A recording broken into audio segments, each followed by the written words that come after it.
Beləliklə, okeanın funksiyasının pozulmasının səbəbi antropogen amildir və gördüklərimiz tamamilə aydındır. Bu, çox aydın görünür.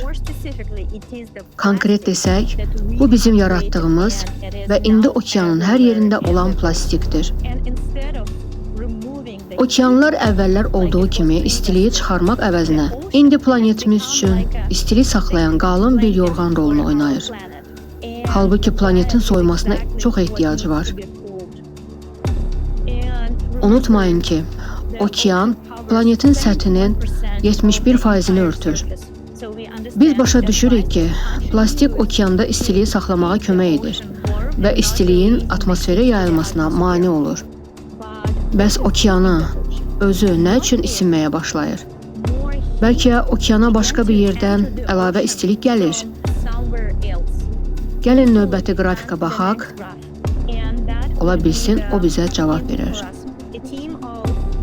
Amerika Birləşmiş Ştatlarından olan tədqiqatçılar qrupu aşkar edib ki, son 60 ildə okeanın orta qatları əvvəlki 10.000 illə müqayisədə 15 dəfə daha sürətlə isinib. Üstəlik, okeanın isinmə sürəti ildən ilə artır.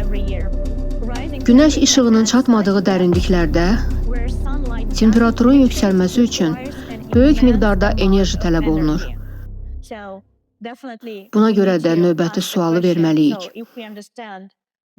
Əgər başa düşürüksə ki, təkcə okeanın səthi deyil, onun orta və aşağı qatları da isinməyə başlayır və siz ekranda bunun getdikcə daha sürətlə baş verdiyini görürsünüz. Biz dərinliklərdən